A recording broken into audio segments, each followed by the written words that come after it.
Alors, pour la création d'un compte Opera, tout d'abord, il y a des informations obligatoires à avoir sous la main. Cette création de compte a lieu sur le site opera.adem.fr, donc Opera avec un T. Alors, on saisit sur ces informations d'abord la nature de la structure, donc les OGEC sont des associations. On doit récupérer l'identifiant national de la structure, donc il suffit de consulter le répertoire des entreprises, donc c'est le répertoire national de l'INSEE, ou le site société.com, voilà, ou le greffe, les répertoires nationaux qui existent. Donc pour la structure, c'est le SIREN. Ensuite, avoir les informations sur les représentants légaux des structures, adresse email, nom, prénom, téléphone du président de l'OGEC. Et puis donc on crée un profil de l'utilisateur du compte. On peut créer aussi différents profils. Mais donc pour créer un premier profil, une adresse mail, nom, prénom, téléphone de la personne choisie. Vous pourrez retrouver la documentation EasyBati sur le site Isidore et des fiches pratiques qui expliquent tout simplement comment réaliser cette saisie, comment réaliser cette création de compte. Donc il y a une fiche comment créer un compte sur la plateforme Opera et une fiche sur les données à collecter pour compléter la plateforme Opera, ce qui vous permettra d'avoir des documents sous les yeux.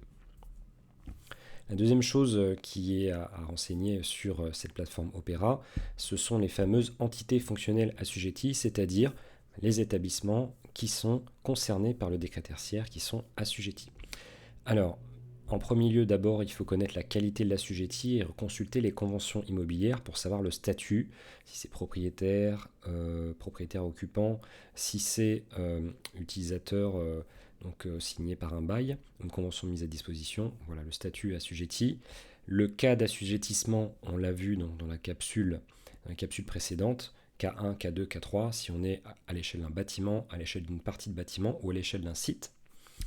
Ensuite, il faut récupérer donc le SIREN ou RNA du propriétaire principal. On trouve, comme indiqué, ces éléments-là sur la base INSEE ou sur Infogreffe ou sur société.com, donc les bases de SIREN. On doit ensuite connaître, quand on renseigne les entités fonctionnelles assujetties, quelle va être la période de déclaration, c'est-à-dire le début des années d'abonnement, le début des périodes d'abonnement. Donc voilà, c'est un jour et un mois. Et donc les années de déclaration vont ensuite être glissantes. Et enfin, on doit connaître par rapport à ces EFA la référence cadastrale. Donc ça, il y a une fiche pratique EasyBati pour savoir où trouver ces données. Et quand on est sur Opérate, on peut aussi directement consulter le site. Depuis Opérate, le site Géoportail. Ce site-là permet de savoir les numéros de parcelles et les sections cadastrales. Ensuite, on doit dénommer les différents bâtiments qui font partie de l'entité fonctionnelle assujettie. Donc on peut en créer plusieurs.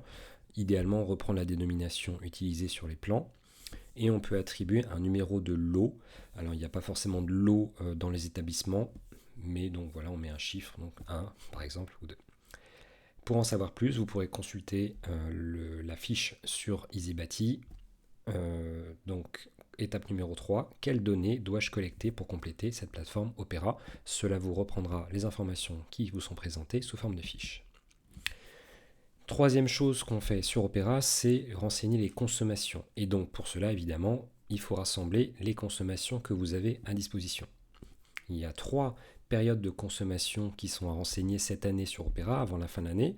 L'année 2021, l'année dernière, l'année 2020 et l'année de référence. Donc l'année de référence, elle correspond, on va vous l'évoquer après dans les capsules suivantes, elle correspond à une année qu'on va choisir entre 2010 et 2019 et qui correspond à ce qui peut être représentatif pour avoir un point de départ afin d'analyser les économies d'énergie. Évidemment, on va souvent choisir une année dans laquelle les consommations sont être plus élevées. Elles sont automatiquement adaptées par l'outil Opera en fonction de la rigueur climatique des différentes années, pour éviter de fausser évidemment l'analyse. Mais donc, il est préférable de récupérer différentes années de consommation entre 2010 et 2019. Donc récupérer 2021, 2020 et après, le plus possible entre 2010 et 2019. Ensuite, pour enseigner les consommations, on a besoin de connaître à l'intérieur des établissements les différentes activités et sous-activités. Les activités vont correspondre aux typologies lycée, collège, primaire, maternelle, crèche, équipements sportifs.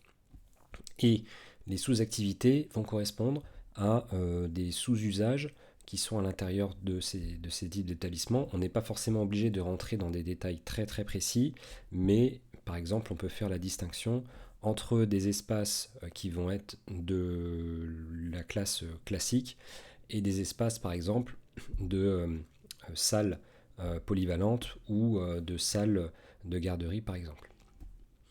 Ensuite, donc les consommations énergétiques annuelles sont à récupérer, comme on l'a indiqué. Il ne faut pas oublier de saisir et de garder les factures avec tous les types d'énergie utilisés. Donc les différentes factures qui contiennent éventuellement différents points de livraison. On peut avoir différentes factures électriques forcément si on a différents points de livraison. Et on peut avoir éventuellement des factures de gaz, des factures de fuel, etc. Il peut aussi y avoir des réseaux de chaleur urbains, bien entendu, si c'est le cas. Il est important de connaître la station météo de référence. Donc en général, il propose une station par défaut. Il faut vérifier que c'est la plus proche de votre établissement. Et éventuellement, pour quantifier s'il y a une intensité d'usage qui dépasse l'intensité d'usage classique, on a le droit de saisir des durées supplémentaires d'ouverture par rapport à cette intensité d'usage de base. Cela signifie quoi? Cela veut dire simplement que ces consommations qui seront analysées sur cette plateforme correspondent à une utilisation classique des établissements scolaires, c'est-à-dire évidemment hors vacances scolaires, donc tous les jours d'école. S'il y a certains espaces dans les établissements scolaires qui sont utilisés en plus pendant les vacances scolaires ou les vacances d'été, vous pourrez rajouter des heures supplémentaires d'ouverture dans l'année par rapport donc en plus des heures scolaires. Il faut savoir qu'il sera possible par la suite, dans le cadre du renseignement de consommation, d'avoir une remontée automatique des données depuis les gestionnaires de réseau de distribution, GRD. Donc les gestionnaires de réseau sont Enedis et donc GRDF pour la partie remontée de données électricité et gaz. Et vous pourrez renseigner sur la fiche de l'EFA les différents compteurs d'énergie et signer en ligne un mandat de remontée de données automatisé, ce qui est évidemment pratique. Je vous remercie de votre attention et je vous dis à très bientôt.